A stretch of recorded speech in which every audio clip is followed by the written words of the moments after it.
La siguiente pregunta que vamos a ver, y con esto cerramos la sección de imágenes, es la número 30, una pregunta sobre uno de los fondos de ojo más probables o más apetitosos para ponerlo en la sección de fotos. Ya vimos en su día el de la retinopatía diabética, vamos a ver ahora el del glaucoma crónico simple. No hay mucho que ver realmente, son un par de detalles los que hay que fijarse. Vamos a asegurarnos de que todos lo tenemos claro. Nos dicen en la pregunta 30 que se trata de una persona de 73 años, dos de sus hermanos tienen glaucoma crónico y por ello pues es enviada para valoración. Una cuestión interesante. ¿Es factor de riesgo para glaucoma crónico simple tener antecedentes familiares de glaucoma crónico simple? Sí que lo es, sí que lo es. Hay algún factor que puede pesar más, por ejemplo, el hecho de ser miope, la miopía predispone a tener glaucoma crónico simple, pero los antecedentes familiares también están descritos como algo importante. Incluso algunos autores durante los últimos años han sugerido algún factor de riesgo más, por ejemplo, el síndrome de apnea del sueño, también se ha vinculado en algunos casos al tema de algunas publicaciones al glaucoma crónico simple. Acordados los antecedentes familiares y la miopía, eso ha caído en el MIR, eso hay que saberlo. Pues bien, nos dicen que es enviada para valoración, nos encontramos una agudeza visual de 0,9 en ambos ojos, eso es una cifra bastante razonable para la edad que tiene, sobre todo, pues una muy buena agudeza visual. Pero una cuestión, ¿tener una agudeza visual conservada descarta glaucoma crónico simple?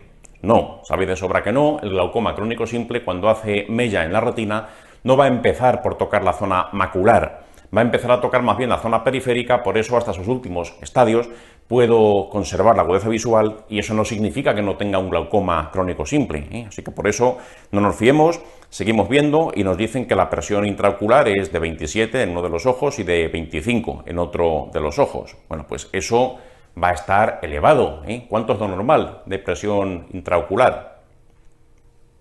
20 o menos se puede considerar normal, 20, hasta 21 según algunos, pero hasta 20 aproximadamente por redondear las cifras. De 21 a 24 pues ya sería una cifra sospechosa, no claramente hipertensión ocular, pero ya empieza a rayar el territorio, y de 24 para adelante pues ya sí que se habla de hipertensión ocular, y aquí pues lo tiene en este caso.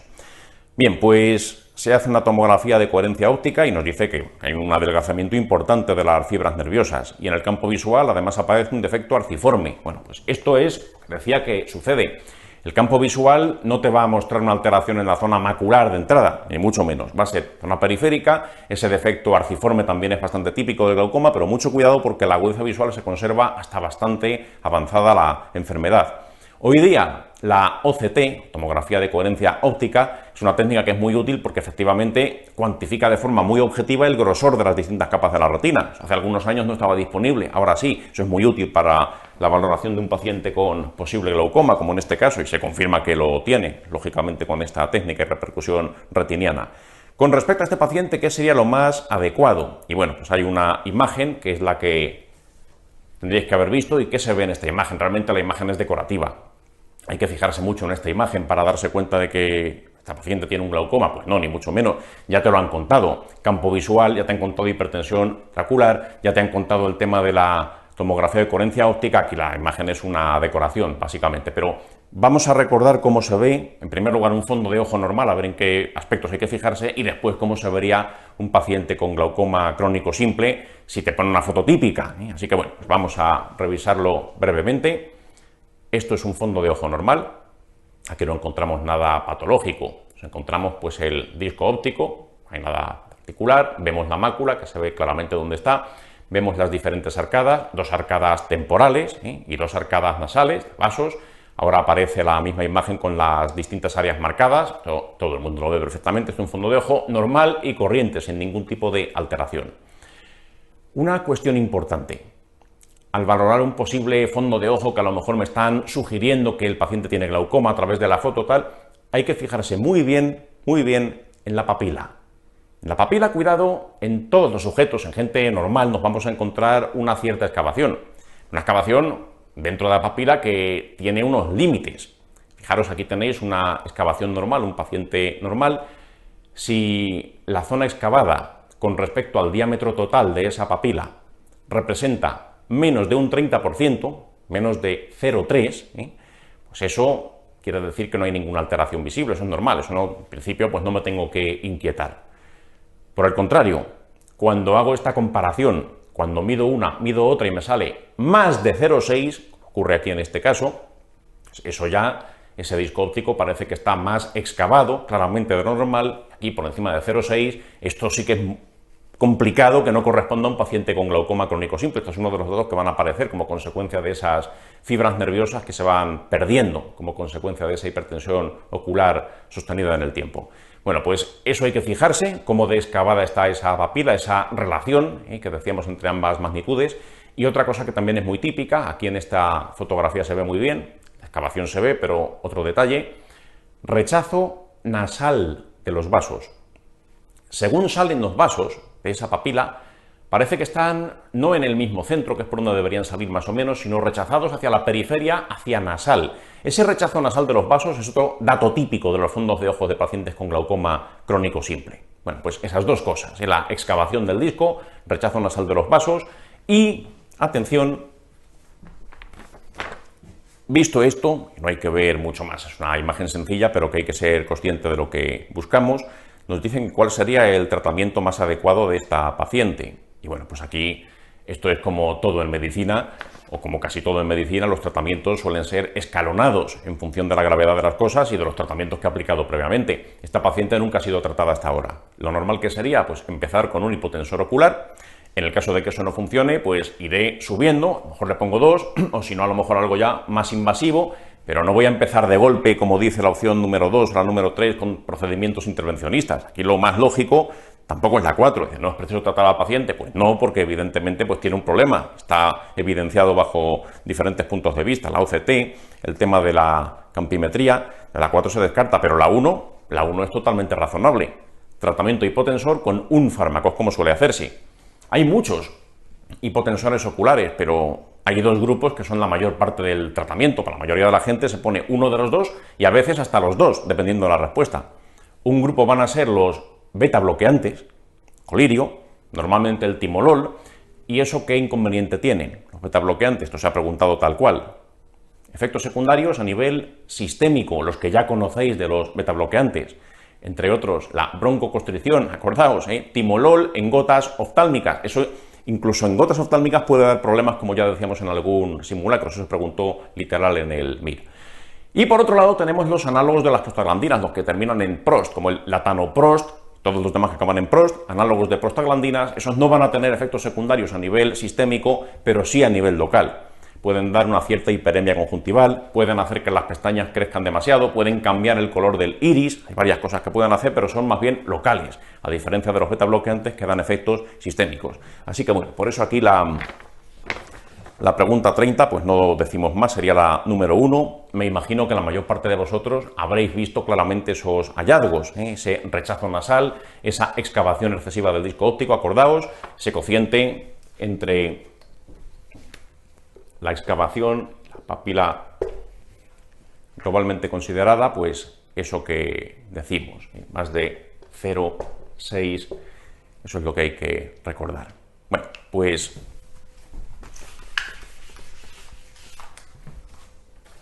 dejamos ya esta pregunta y pasamos ya a la sección sin imágenes. Vamos a ver una que es sobre un tema ingrato, pero que merece la pena darle una pincelada. Prometo no extenderme mucho con ella. Es la pregunta número 46. Una pregunta aparentemente de genética, de hecho es de genética, pero que para poder efectuarla pues tenemos que saber algo de probabilidad. La probabilidad no es algo que guste mucho en el MIR. En ese sentido tenéis suerte. En los últimos años preguntas de probabilidad hay muy poquitas. Hace unos 10-15 años había muchas preguntas de probabilidad en el MIR. Probabilidad del tipo, la probabilidad de un sujeto de ser hipertenso es tanta, de ser diabético es tanta y de tener los ojos claros es tanta. ¿Qué probabilidad tengo de ser diabético, hipertenso o tener los ojos claros? Era así. Y había que saberse pues, varias fórmulas, lo preguntaban de forma más o menos compleja. Ahora no merece la pena complicarse la vida. Lo que tienes que recordar, ya no hablo de genética, sino de probabilidad, cuando te pidan probabilidad de que dos sucesos o más sucesos, los que sean, ocurran a la vez, que es la más probable que te pregunten. En probabilidad, y suceso A, suceso B, ocurran a la vez, y es por. Y es por multiplicar. Es todo lo que tienes que saber, nada más. Vamos a ponerlo en práctica con esta pregunta y no os compliquéis la vida. Y si me preguntan algo como lo que has dicho, que sea hipertenso o diabético y además tenga los ojos claros si es hipertenso pero no si es diabético, pues fallad la pregunta y ya está. No vamos a hacer ecuaciones en respecto a esto ni todo el formulismo que existe, porque eso no es práctico ni tiene sentido. Pero si te preguntan algo de probabilidad, normalmente sería suceso A y suceso B y suceso C, como ocurre aquí, ahora veremos.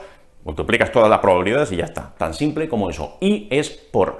Dice la 46. Tenemos una pareja que viene genética porque quieren tener un hijo y te dicen, atención a esto, que les preocupan las enfermedades genéticas, en particular la fibrosis quística. Y esto sí que tienes que saberlo porque si no la pregunta pues no se va a poder hacer.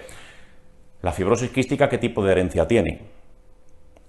Autosómica recesiva. Para yo padecer esta enfermedad, mi padre me tiene que dar un alelo defectuoso y mi madre otro. Tengo que tener los dos alelos defectuosos para padecer esa enfermedad. Es todo lo que tienes que saber de genética realmente. Y te dicen que, bueno, que aquí hay una diferencia en cuanto a la procedencia racial. Él es de origen judío y ella asiática. Y te cuentan, atención, que él tiene una probabilidad de tener ese alelo de 1 entre 30. Ojo, probabilidad no lo dicen tal cual, de tener ese alelo, pero lo tienes que deducir. Él no va a tener fibrosis quística, no te han dicho que tenga fibrosis quística. Lo que tiene probabilidad es de transmitir ese posible alelo debido a la raza de la que él procede, no tiene esa frecuencia. 1 de cada 30 tiene ese alelo, puede transmitir. No te dicen que él sea un enfermo. Ella tampoco es una enferma, pero viene de otro lugar muy distante y tiene pues una genética distinta, entonces tiene una probabilidad muy inferior, 1 entre 80 de transmitir ese alelo defectuoso. Y bueno, pues la pregunta que te hacen es que si siguen adelante, ¿cuál sería el riesgo, atención, de tener fibrosis quística para la descendencia? Y es por probabilidad de que mi padre lo tenga, probabilidad de que mi padre me lo transmita. Tienen que ocurrir varias cosas para que yo padezca esta fibrosis quística. Que mi padre me transmite ese alelo. Que mi madre también me lo transmita, eso es una cosa. Y eso habrá que tener en cuenta también la probabilidad de que él lo tenga. No solo de que lo tenga, que ya sé cuál es. Lo tenga él 1 entre 30, ella 1 entre 80, pero además que me lo transmitan a mí en caso de tenerlo. Son varias probabilidades, esto está muy condicionado. Él. Esta es la probabilidad que él tiene de ser portador de ese alelo. ¿Qué más tiene que ocurrir?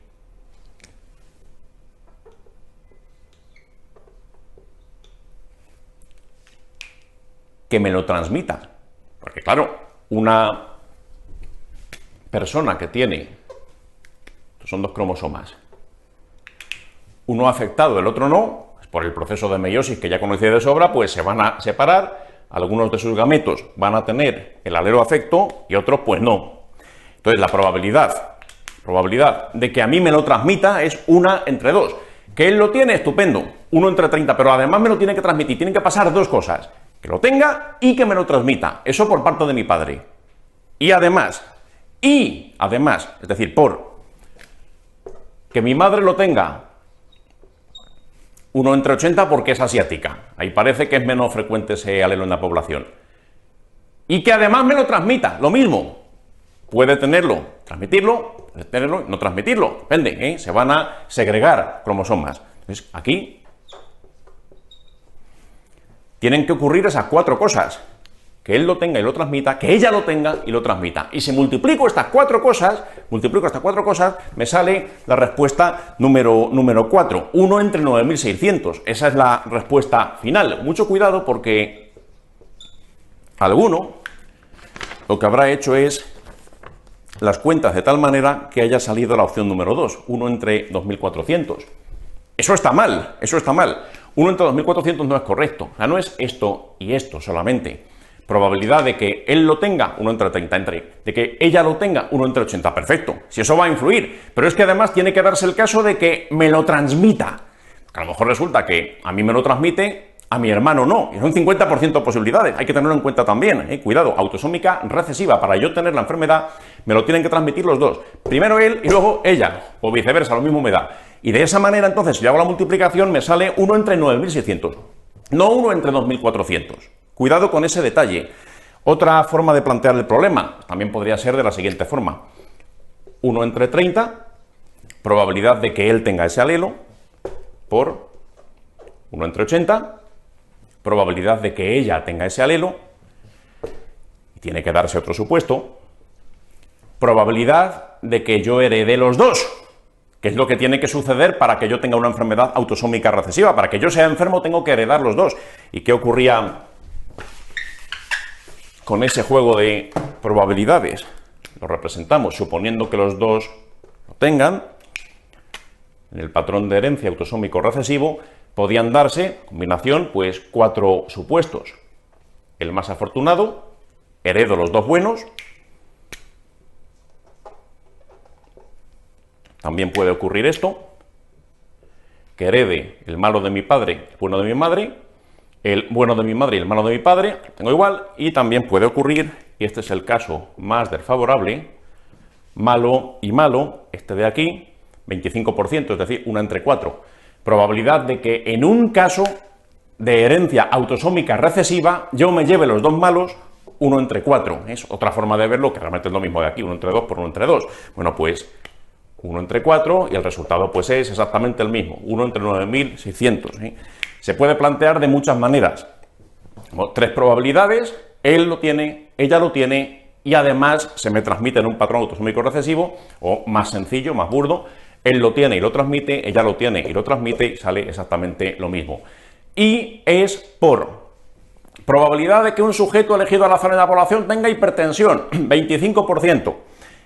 Y además sea diabético, 20%, pues multiplica una por otra y esa es la probabilidad de que tenga las dos cosas. Y es por, no tienes que saber más, que nadie se complique buscando formulitas, ni formulismos, ni historias. Porque si te pones una cosa suficientemente complicada vas a fallar seguro, da igual cuánto hayas estudiado. Pero lo de y es por, eso es lo que más han preguntado en el MIR en los tiempos en que preguntaban probabilidad y estas cosas. Así que con eso, suficiente. Y si sobrepasan eso en las preguntas, pues mala suerte. Mala suerte, igual de mala para todos.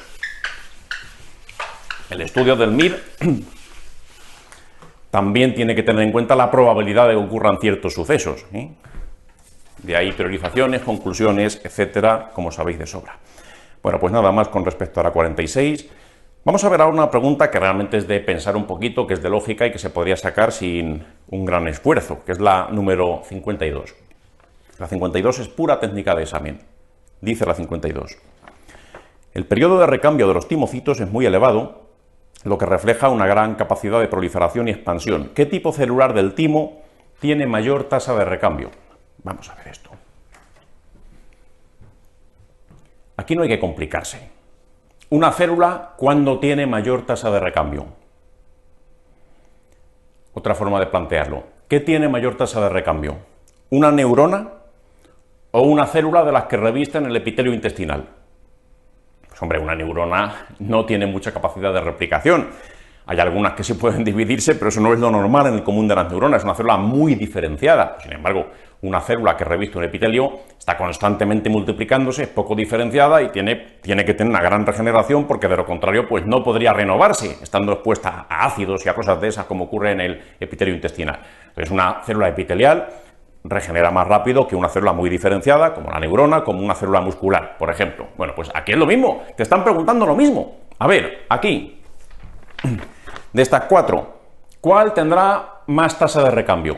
Pues la que esté menos diferenciada. ¿Cuál es menos diferenciada de esta? Tú sabes que los timocitos, a medida que van avanzando su recorrido, avanzando en su maduración, se les van incorporando CDs a la membrana. ¿Cuál será la menos diferenciada? La que tenga menor CDs. Esa es la más bebé de las células que se hacen ahí, la más joven, por así decirlo, la que todavía no se le han incorporado canas ni arrugas a su estructura. Entonces, ¿qué pasa aquí? Pues de las que tiene, que yo no me sepa perfectamente cuál es la evolución del timocito y los CDs que se le van incorporando, lo que sí que sé que cuanto más indiferenciado esté, pues tendrá menos CDs, menos pinturas de guerra en la superficie, menos receptores, menos todo. Entonces, la que más se parezca a una célula madre o a una célula pluripotencial, pues será la respuesta correcta, y por eso la 3, por sentido común, es la que habría que marcar. La que tiene todos los CDs negativos. Esa es la más... la menos madura, por así decirlo, y por tanto la que más puede replicarse, etcétera. Así que será la que había que marcar. No es una pregunta difícil. Muchas veces te crees que te están preguntando algo muy complicado y realmente pues el concepto que está detrás de la pregunta pues no es tan complejo, ¿no? Y pasa lo mismo, fijaros en la pregunta 66. La pregunta 66 aparenta una gran dificultad. La pregunta así de larga que al final te puedes ahorrar la lectura. Te dicen que es un Wilson. ¿Cuál de estas opciones no sería esperable en una enfermedad de Wilson? Después de contar un testamento, pero que no era necesario. ¿Qué hacía el Wilson? ¿Hacía cosas como lo que dice la 1? Puede hacer cosas como lo que dice la 1, una hepatitis crónica activa. Wilson puede dar hepatitis, desde luego. A lo mejor no sabes exactamente qué tipo, pero hepatitis puede dar. ¿Crónica activa? ¿Qué es la hepatitis crónica activa? Que se ha preguntado en el MIR recientemente. Es un término histológico, en realidad. Es aquella hepatitis en la que tenemos la membrana limitante, en el espacio porta, la tenemos sobrepasada por ese infiltrado inflamatorio. Esto ya lo vimos con detalle en un simulacro, en un comentario en vídeo. Eso lo puede hacer el Wilson. También puede hacer cosas como lo que dice la 2, casos raros, pero puede hacerlo, una hepatitis fulminante. Patología hepática a veces sobra que puede dar. Cuidado con la opción número 4, esta la voy a comentar brevemente, pero ojo a la 3, antes de hablar de la 4. Coma hiperosmolar, no. ¿Qué es el coma hiperosmolar? Es una complicación que ¿a qué vinculas? La diabetes tipo 2, hay gente que te va a hacer un coma hiperosmolar en su evolución, y ¿qué es lo que tiene que llama la atención muchísimo analíticamente? Una hiperglucemia salvaje. ¿Sería muy esperable en un paciente con una hepatopatía que tuviese una hiperglucemia? Más bien al contrario.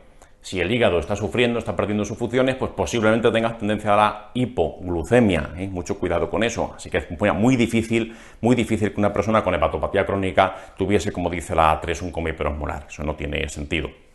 ¿Qué ocurre en el hígado?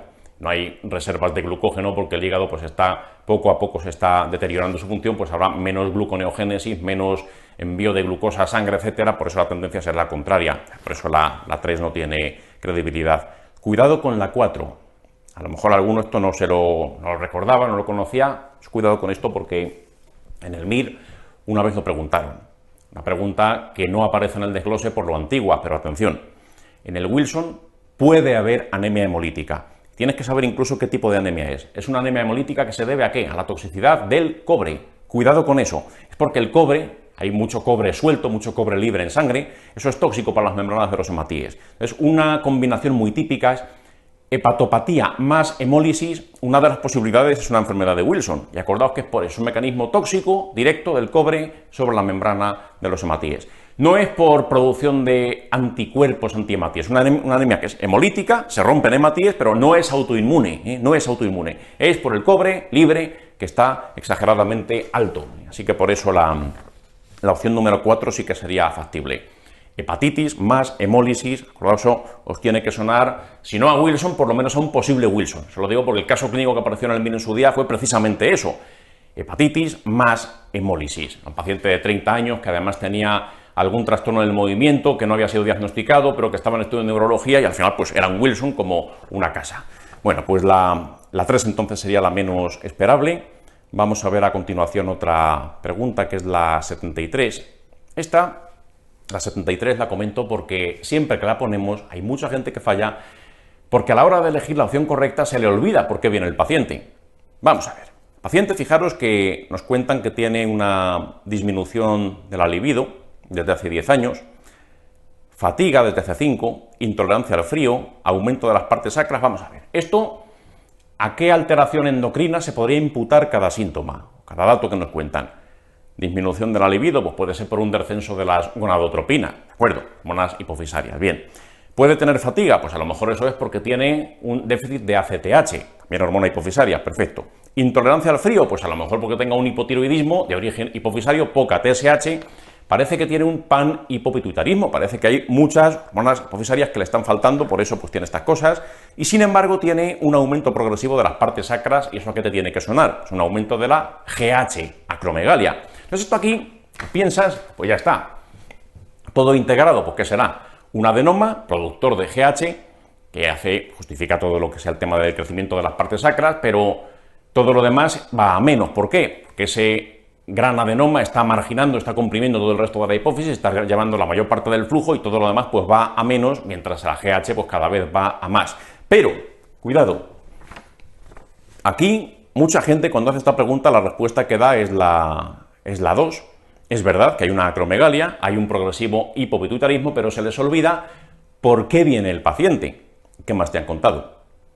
Y es el motivo de la consulta. Claro, es bastante factible pues, enredarse y pensar cada cosa endocrina, te das cuenta, vale, pues es la DOP. Pero ha venido por cefalea.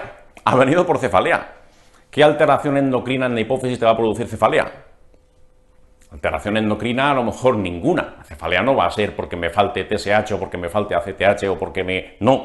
La cefalea va a ser probablemente, y fijaros que es una cefalea que se acompaña de diplopia, y esta es la clave. Aquí tenemos seguramente una apoplejía hipofisaria, es decir, la hipófisis, habrá sangrado, se habrá subido un infarto hemorrágico. Entonces, ¿qué es lo que sucede? Pues esa hemorragia que se produce va a comprimir los pares craneales que están cerca de la hipófisis. ¿Qué hay al lado de la hipófisis? La hipófisis está cómodamente sentada en su silla turca, pero a ambos lados de la silla turca, ¿quién está? Los senos cavernosos. Una apoplejía hipofisaria, un sangrado agudo hipofisario, una necrosis hemorrágica que puede suceder, que toda esa liberación de sangre que se produce acabe comprimiendo lo que pasa por los senos cavernosos. ¿Y qué pares craneales pasaban por los senos cavernosos? Senos cavernosos, por ahí pasaba, de otras cosas, el tercer par, cuarto par, parte del quinto par pasaba también por ahí, el sexto par también. ¿Qué es lo que pasa? Pues tercero, cuarto, sexto, pares oculomotores. Eso no sería raro que en algún momento pues tuviesen una diplopia por eso, por compresión de alguno de ellos. Fijaros que esto de aquí, para acertar la pregunta, hay que considerar todo lo que nos dicen del paciente. Error típico, ver la 2, me gusta la 2, no leo la 3, fallo en la pregunta. Se me ha olvidado que venía por cefalea y por eso no llego a ver la respuesta correcta porque me quedo con la anterior. Típico recurso en el examen. Y esto ya digo que sobra decirlo en estos momentos del curso, pero hay que leer las 4 opciones. ¿Que te gusta una? Perfecto, la 2 es correcta, pero la 3 es mejor porque te explica todo lo que le pasa al paciente. La 2 no te puede decir nadie que sea mala opción, pero no es la mejor. Porque aquí no se trata de marcar la opción correcta, sino la mejor opción. A lo mejor ninguna es correcta del todo y hay una que sobresale por encima de las demás. O al revés, dime la falsa. Y hay veces que todo lo que te ponen es falso, o medio falso, la más falsa o la más verdadera. Esa es la dificultad que tiene el examen test. Hay veces que no son blancas ni negras, sino que hay matices de grises. Y dentro de que la 2, nadie te puede decir que esto sea mentira. El cuadro clínico efectivamente es sugerente de apoplejía con progresivo hipopituitarismo, pero es que además tiene lo que dice la 3, apoplejía hipofisaria, de ahí la cefalea y de ahí el tema de la diplopia. Así que la 3 sería la solución correcta. Hay que leer todas las opciones. Quien haya fallado por esto, pues que no se preocupe, pero que ponga de su parte para que no vuelva a ocurrir. Un fallo así, el día del examen, no os podéis imaginar lo que duele. Yo cometí uno, ya lo comenté una vez, que decía así. Contaban cosas de un paciente que tenía infección por VIH, tenía una carga viral desmedida, que tenía todas las infecciones oportunistas del mundo, que tenía los CD4 por bajo cero, era tremendo. Y decían, ¿cuál es correcta sobre este paciente? Y la respuesta que da, y la de un número 1 ponía, requiere tratamiento antirretroviral. Bueno, pues eso tú lo veías, cumplía todos los criterios de tratamiento antirretroviral de todas las épocas. Una cosa que era indiscutible, y en todos los libros. Pero la respuesta correcta no fue la 1. La respuesta correcta fue la 4, que decía, requiere tratamiento si el paciente está de acuerdo en recibirlo. O requiere tratamiento si el paciente lo desea, algo así. Era mejor que la otra, no puedes obligar a nadie a tratarse si no quiere. Entonces, esa era la respuesta válida. ¿Por qué la fallé? Pues por no leer las 5 opciones en aquella época. Ya digo que esos fallos son dolorosos, evitadlos en lo posible. Esto no es una cuestión de estudiar más horas, menos horas, sino simplemente de estar atento y no... Espero que ninguno tenga algún fallo así en el día del MIR, de verdad. Bueno, dejamos la pregunta 73, vamos a la 79, aquí pasa un poco lo mismo. La 79 es otra pregunta que también se puede sacar de forma sencilla por técnica de examen. ¿Qué te dicen aquí en la 79? Por lo que nos cuentan del paciente, adenopatías, leucocitosis, linfocitosis absoluta, linfocitos pequeños de escaso citoplasma, tal. ¿Esto qué sugiere este cuadro? Leucemia linfática crónica, lo que sugiere. Fijaros, los marcadores son los típicos, CD19, CD20, CD23, esos son marcadores B. Acordaos que el CD5, como dicen aquí, que es positivo, eso es un marcador T, pero no importa. La leucemia linfática crónica es B. Lo que ocurre es que tiene la peculiaridad de que expresa ese marcador CD5 positivo que es T, pero aún así es de estirpe B, importante. Son linfocitos B muy diferenciados, pero que expresan ese CD5 positivo, es una de las peculiaridades de ese inmunofenotipo. Y nos dicen que cuál sería falsa con respecto a la enfermedad que presenta este paciente. Pues aquí Sepas mucho, sepas poco, espero que la mayor parte de vosotros haya visto que la 2 es falsa. Y ante la duda, tendrías que haber considerado que la 2 es falsa. La trisomía del 12 es un hallazgo constante. Casi nada es un hallazgo constante. Un hallazgo constante sería algo que aparece en el 100% de los casos en una enfermedad. Y 100% no existe en medicina, ni 0% tampoco. Así que por eso, ante la duda y por sentido común, la 2 era mentira. La trisomía 12 puede aparecer en algunos pacientes, pero también puede no aparecer. No tiene más. Una pregunta sencilla. Quien haya fallado, pues que reflexione igual que en la anterior. En el MIR, desgraciadamente, esto es una cosa que mucha gente no se lo cree hasta que lo hace. Se pierden más puntos por no atender, por distracción, que por no saber. Es así de duro. Hay muchísimos fallos que los vais a perder por eso, por interpretar mal una pregunta. Realmente sabes perfectamente la teoría de lo que te están preguntando, o no ver un pequeño detalle, olvidarte de algo que te han contado el paciente, o no leer la tercera opción y quedarte en la segunda, como en la previa, etcétera. Mucho cuidado con esas cosas. Los defectos de forma en la ejecución del examen te quitan más puntos que la falta de conocimientos. Es triste, pero es cierto. Vamos a ver ahora dos preguntas que son muy parecidas, pregunta 80 y pregunta 84, y es sobre algo que no suele gustaros mucho, pero que hay que revisar menos brevemente. Talasemias, rasgos talasémicos, tipos de hemoglobina, eso hay que sabérselo bien para responder estas preguntas. De hecho, son las dos iguales. Quien haya tenido bien la 84, pues habrá tenido bien también la 80. Vamos a ver esto brevemente, lo de los rasgos talasémicos. ¿Cómo distinguir uno de otro? La teoría está muy clara, pero sin embargo luego después cuando ponemos los simulacros se falla muchísimo. Entonces vamos a tomar las medidas oportunas. Vamos a ver, 3 tipos hay de hemoglobina. Bueno, es mentira, hay muchísimos tipos más de hemoglobina, pero hay 3 tipos principales de hemoglobina, y son los siguientes. En primer lugar, no sé si vosotros lo veis, pero yo todavía desde esta distancia veía ahí rayas rojas de los dibujos previos. Tipos de hemoglobina. Tenemos, en primer lugar, hemoglobina A1, en segundo lugar, hemoglobina A2 y en segundo lugar, hemoglobina fetal. Estas son las que me tengo que fijar para responder a estas preguntas. Proporción normal en un sujeto adulto sano. Bueno, pues más o menos lo normal sería la hemoglobina 1 a 1 a un 77 o 97% del reparto. Eso sería lo habitual. Una persona sana, ya los otros pues están a gran diferencia. A2 viene a ser como un 2% aproximadamente y la hemoglobina fetal pues como mucho un 1% o menos. Ya digo que no hay solamente 3 tipos de hemoglobina, hay muchas más descritas, pero estas 3 son las principales. Y este es el reparto, aproximadamente el que cabría esperar en un sujeto sin problemas. ¿De qué están hechas? Y esta es la dificultad. Fijaros aquí, entre las opciones que nos dan, nos van a leer un hemograma y nos van a decir cuál es el diagnóstico más probable. Y entre las opciones nos ponen que si rasgo talasémico beta y rasgo talasémico alfa. Las otras dos son rellenos, como veremos a continuación. Entonces aquí, la dificultad de estas preguntas es que tienes que saberte, para poder entenderlo bien, la composición, la constitución de estas hemoglobinas. Y son de la siguiente manera. Vamos a ver. Esta de aquí. Cada molécula de hemoglobina es un tetrámero, hay 4 cadenas, En el caso de la hemoglobina A1, las cadenas son alfa y beta. 2 alfa y 2 beta. Eso es lo que constituye esa molécula, A1. A2 también tiene alfa y la fetal también tiene alfa. ¿Qué había aquí? Esto es lo que mucha gente se olvida.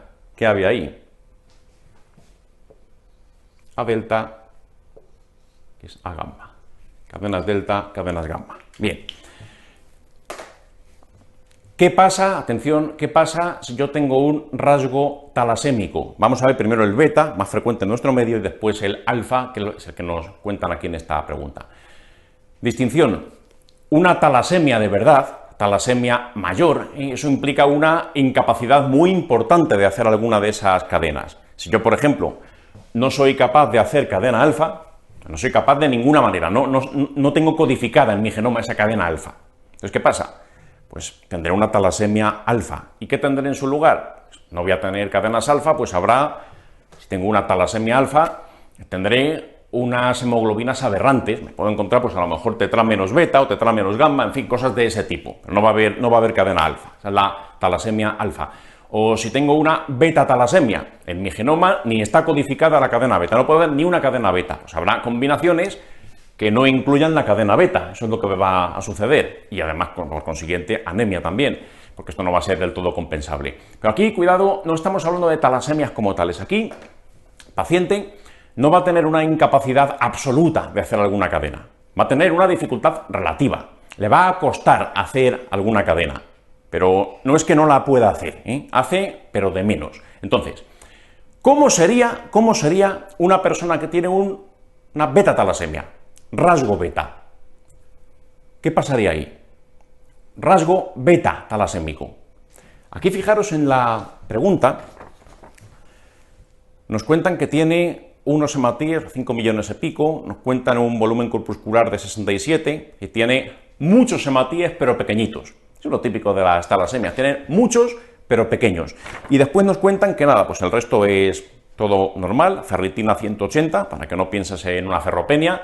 Te cuentan además que es una persona sana, esto es un estudio que se ha hecho casualmente, aquí no hay ninguna alteración tal, para que no pienses en la opción número 1, una anemia de enfermedad crónica, pues la pregunta 80, la duda razonable sería entre la 3 y la 4, rasgo talasémico beta o rasgo talasémico alfa. Imagínate que yo tuviese un rasgo talasémico beta, dificultad, no incapacidad, dificultad para hacer cadenas beta. ¿Qué esperarías encontrar? Es una persona con un rasgo beta, como no se me da bien hacer cadenas beta, voy a tener menos de esta hemoglobina. No puedo hacer tanta hemoglobina A1 como cabría esperar de mí. Puedo hacerlo. Por eso, alguien con beta-talasemia, como esto de aquí, no hace lo suficiente, hará menos hemoglobina A1, tendrá hemoglobina A1, la va a tener, pero no en la proporción habitual, no en la proporción debida. Y como compensación, su organismo, ¿qué hace? Su médula ósea razona, como no puedo hacer la hemoglobina que se espera de mí, hemoglobina A1, no tengo cadena beta, vamos a hacer de las otras y de esa forma pues, compensamos el déficit. Entonces tendría proporcionalmente más hemoglobina A2, más hemoglobina fetal, y esa sería la fórmula que te encontrarías en caso de hacer una electroforesis de hemoglobina. Esto si tuvieses un rasgo, cuidado, talasémico beta. Como no hay de esto, pues hago de las otras, tan sencillo como eso. Tú imagínate, esto fuera, que lo que tengo es un rasgo alfa, es la cadena alfa la que se me da mal producir. Mi organismo hace menos cadena alfa de la que debería. No es que tenga una incapacidad total como un alfa talasémico de libro, no, simplemente un rasgo alfa. No se me da del todo bien, pero puedo hacer cadena alfa aún así. ¿Qué va a pasar? Esta hemoglobina no se me da bien hacerla, pero tampoco esta, ni tampoco esta. Las tres hemoglobinas principales voy a tener dificultad para producirlas, si tengo un rasgo alfa talasémico. Entonces, ¿qué va a pasar? Mi nivel total de hemoglobina estará un poquito más bajo que una persona normal. Eso va a ocurrir. Pero la proporción, atención, la proporción entre las tres hemoglobinas va a ser correcta. Voy a seguir teniendo un 97% de esto, un 2% de esto y un 1% de esto. ¿Por qué? Porque la dificultad para hacer cadena alfa afecta por igual a todas mis hemoglobinas. Entonces, va a haber un nivel total de hemoglobina un poquito inferior a una persona normal, pero la proporción, insisto, no va a variar. ¿Por qué? Porque se me da igual de mal hacer esto que hacer esto que hacer esto. Esas proporciones, fijaros aquí en la pregunta 80, esto es un rasgo alfa talasémico o rasgo talasémico alfa. Fijaros las proporciones. La hemoglobina A2, 2%, perfecto. Hemoglobina fetal, 0,3%. Esto hemos dicho que es menos del 1 lo que tiene que haber. El resto asumimos que es la mayoritaria, A1. La proporción que tiene es correcta. Sin embargo, tiene lo que normalmente encuentras cuando alguien tiene un rasgo talasémico. Fijaros, nos cuentan unos hematíes pues como muy numerosos, 5 millones de hematíes, y sin embargo una hemoglobina pues más bien pobre, 11 gramos de hemoglobina. Que 11 gramos de hemoglobina te da perfectamente para una vida normal, Esta gente no va a tener grandes limitaciones por este motivo. ¿Qué tiene? Poca hemoglobina, muchos hematíes y pequeños, volumen corpuscular de 67. Por eso la respuesta correcta pues sería la 4. No es la 3. Si quieren que sea la 3, te van a contar que hay más hemoglobina A2 y más hemoglobina fetal, y por consiguiente menos de esta de ahí. Esa es la diferencia entre el rasgo beta y el rasgo alfa, que por eso en la pregunta 80 la respuesta pues sería la 4, y si os vais al 84 es la misma pregunta. Cambian 4 datos, pero es exactamente igual, es para reforzar esta idea, que nadie falle la distinción entre rasgo alfa y rasgo beta. Simplemente mira las proporciones. La pregunta 84, igual, mujer de 24 años y asintomática, hemograma rutinario, nos encontramos cosas muy parecidas, ferritina también normal, tal, y miren las proporciones. Fetal, menos del 1%. A2, 2%. Resto, se asume que es la otra, A1, proporciones correctas. ¿Pero qué le pasa? Hemoglobina, en este caso un poquito más baja, de 10, hematíes muy numerosos, 5,6 millones, pequeños, volumen 70, esto es un rasgo, cuidado, alfa talasémico, no beta, porque las proporciones son las habituales. El rasgo alfa afecta por igual a las 3 moléculas de hemoglobina. Entonces, por eso la correcta pues sería la 4, rasgo talasémico alfa. Mira eso, las proporciones, el reparto, con eso es más que de sobra para distinguir unas de otras. Bueno, borramos historia.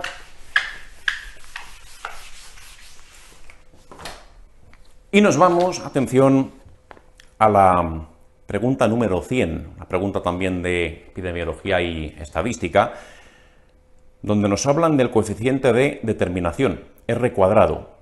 ¿Qué expresa R cuadrado? Vamos a ver. Pongamos un ejemplo práctico. R, todos sabemos lo que es.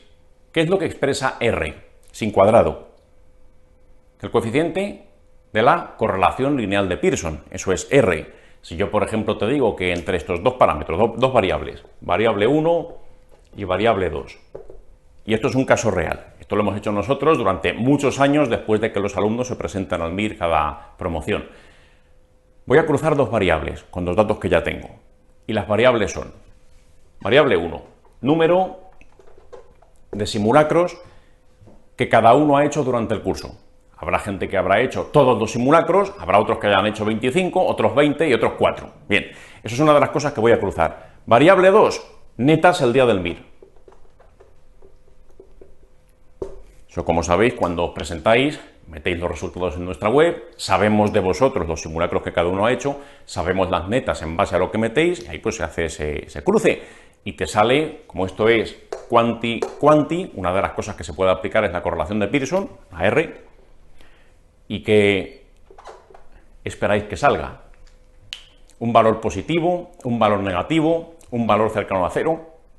Recordemos que los valores de R oscilan entre -1 y +1, pasando por 0. Lo lógico sería que saliese positivo, sale positivo, a más simulacros hechos durante el curso, tendré más netas en el MIR, eso es una cosa que está constatada que así es, y el valor de R es considerable, más 0,7, eso es lo que sale al realizar ese cruce de datos. ¿Qué quiere decir más 0,7? Si represento ambas variables, cada punto es un alumno, es un tío que ha hecho muchos simulacros, la neta es alta al día del MIR, ahí está. Alguien que ha hecho menos simulacro, pues sale a lo mejor aquí, menos nota final. Me sale una nube de puntos parecida a esto. Da la impresión de que a más simulacros he hecho, más netas obtengo. Fijaros la nube de puntos que morfología tiene. Esto no es una línea perfecta. Una línea perfecta sería algo así. Eso no va a ocurrir nunca, ¿eh? Hay muchos más factores que van a influir en tu puntuación final que solo el número de simulacros que hayas hecho. También influyen otras muchas cosas, lo nervioso o tranquilo que estás el día del examen, la mayor o menor suerte que tienes, cuánto has estudiado o cuánto no has estudiado, en fin, muchas cosas pueden influir ahí. Preparación previa, antes de entrar en la academia, cuánto sabías de base, muchos factores. Pero fíjate lo que pesa. 0,7, esto no es 1, pero es mucho. Y la nube de puntos no es una línea recta, pero se parece bastante, da una idea de positividad. Bien, ¿qué es R cuadrado? Una cosa es R, que lo que te da idea es de cuánto se parece a esa hipotética línea recta. Si fuese más 1, línea recta total, pues solo dependería una cosa de la otra. Una variable se explicaría por completo a través de la otra. Más simulacros, más puntuación, y eso es indiscutible y solo influye ese factor. No es así. Lo que te da una idea es que influye positivamente. Bueno, pues R cuadrado, voy a hacer R cuadrado, Si yo multiplico 0,7 por sí mismo, me sale 0,49. Bien, ¿qué representa R cuadrado? Atención a esto. R cuadrado, coeficiente de determinación, lo que representa, y aquí va a haber más de uno que va a temblar porque no todo el mundo hace todos los simulacros, ¿en qué porcentaje una variable puede ser explicada a partir de la otra?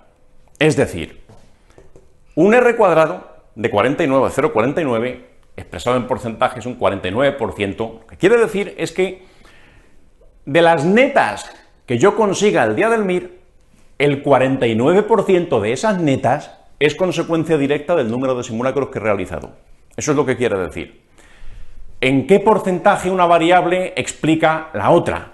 Eso es lo que dice, fijaros, la opción número 3. Mide qué parte de la variación de una variable se explica por la variación de la otra. Fijaos que el 49% de mis netas se explicarían o dependerían del número de simulacros que he realizado durante el curso. Eso es lo que quiere decir el coeficiente de determinación R cuadrado.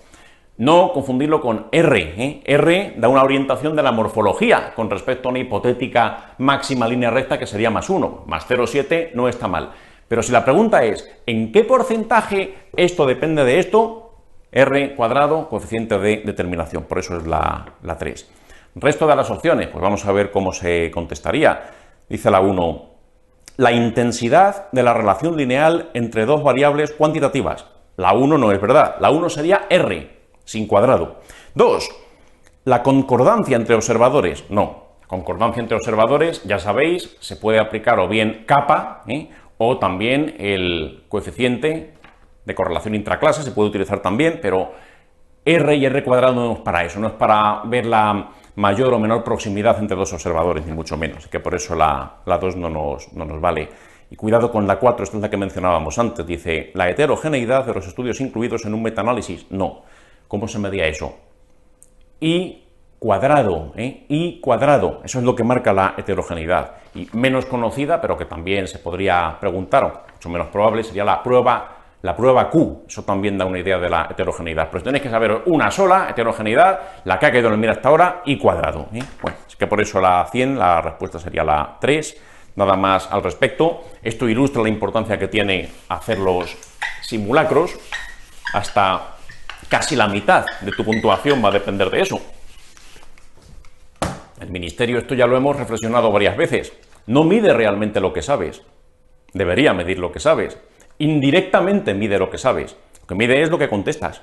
Lo que mide es cuánto aciertas, cuánto fallas y cuánto dejas en blanco. Pero no es cuánto sabes. ¿Hasta qué punto cuánto sabes se correlaciona con las netas del MIR? No es una cosa que se pueda hacer porque nadie puede medir objetivamente cuánto sabes, pero sí puedo contar cuánto aciertas. Y cuánto aciertas depende muchas veces no de saber más, sino de estar más acostumbrado a una disciplina como hacer un simulacro con frecuencia.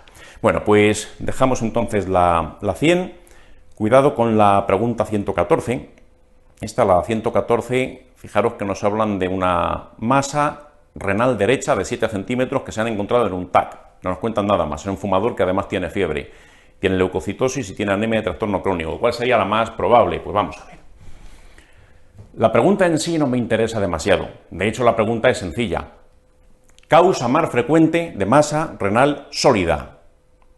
La causa más frecuente de masa renal sólida, como sabéis todos de sobra, se ha preguntado muchas veces, es el hipernefroma, no tiene más. Sobre todo, si además me cuentan que es un fumador, que tiene una fiebre no explicada, que tiene anemia de trastorno crónico, pues todo eso orienta bastante a un posible hipernefroma, como dice la opción número 3. O mucho cuidado con la opción número 4, por eso queremos hablar de esta pregunta. Número 4, pielonefritis xantogranulomatosa. Eso ha caído en el MIR durante los últimos 5 años, ha caído 3 veces. Hay que saber algo de ella. Este es uno de esos temas que ha resucitado. Hace 15-20 años caía con frecuencia. Después hubo un periodo de silencio que duró pues, unos 10-15 años, ya digo, más de una década, y ahora ha vuelto otra vez a despertar interés. Así que bueno, vamos a comentar un poquito qué hay que saber en el MIR de la pielonefritis xantogranulomatosa. En primer lugar, lo que nos enseña esta pregunta. Se puede confundir con un hipernefroma. Es uno de los posibles diagnósticos diferenciales. Hablemos un poco de ella. ¿Qué es eso de la pielonefritis xantogranulomatosa?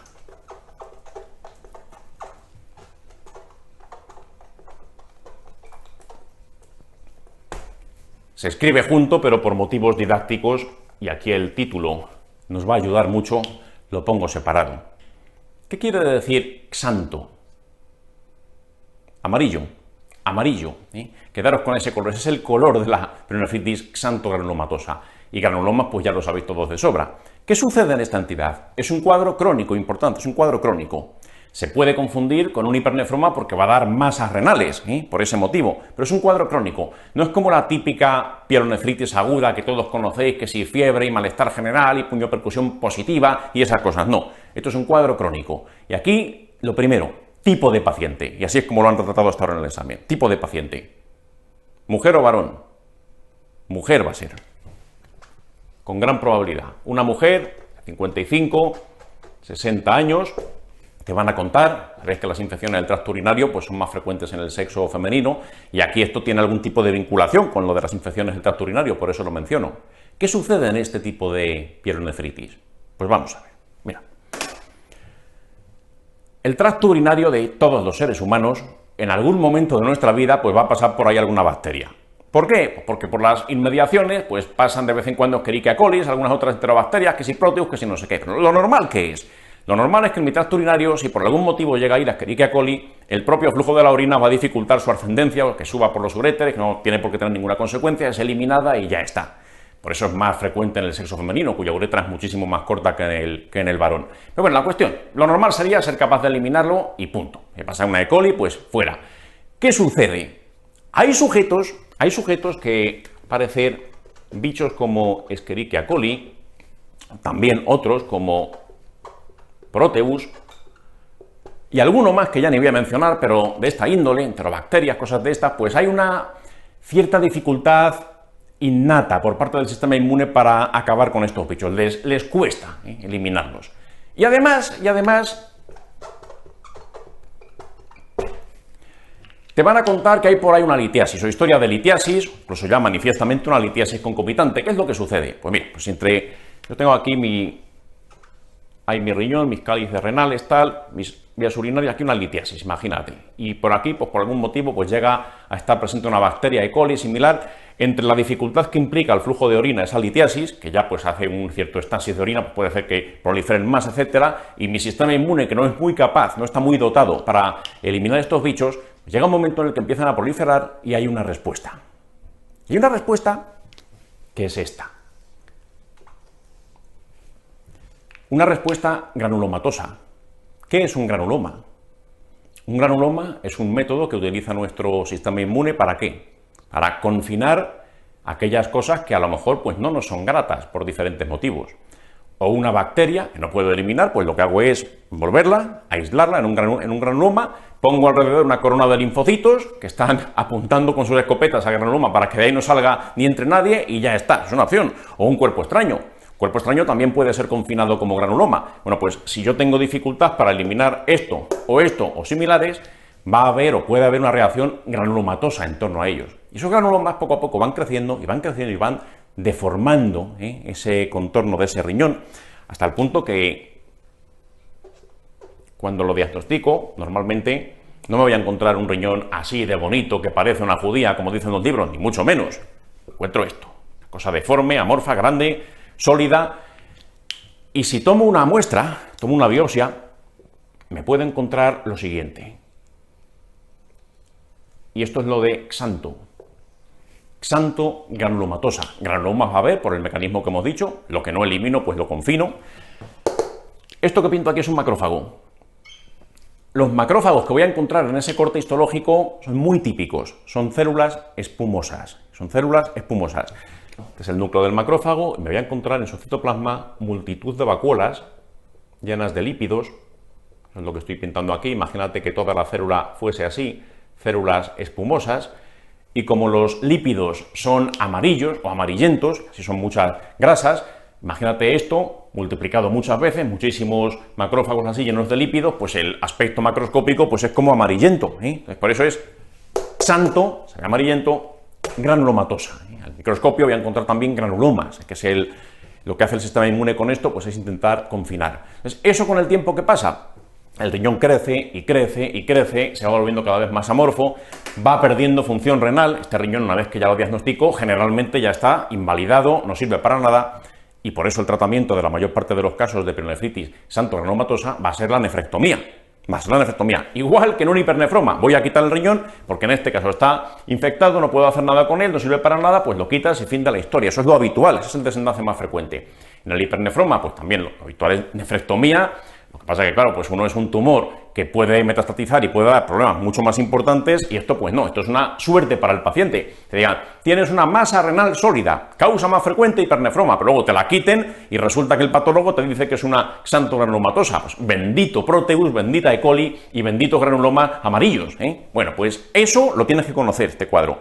Ha caído tanto en modo foto, donde apareció una paciente con un cuadro como esto y una señora litiasis que era brutal ahí en la radiografía, y también en modo texto, de las dos maneras. Por eso aquí, este caso, la 114, pues es sencillo, tal como te lo ponen, pues no tienes que pensar más que en la 3, hipernefroma. Te dicen además que el fumador, el tabaco es factor de riesgo para hipernefroma, también lo es la obesidad, que alguna vez lo han preguntado, pero la 4, aunque no es la respuesta correcta a esta pregunta, hay que saber lo que hemos dicho por si acaso. Así que bueno, pues ya con esto lo damos por refrescado, por si se les ocurriese volver a preguntarlo. Nada más que decir con respecto a este simulacro. Muchas gracias, ánimo con el estudio y nos veremos en el número 24. Hasta pronto.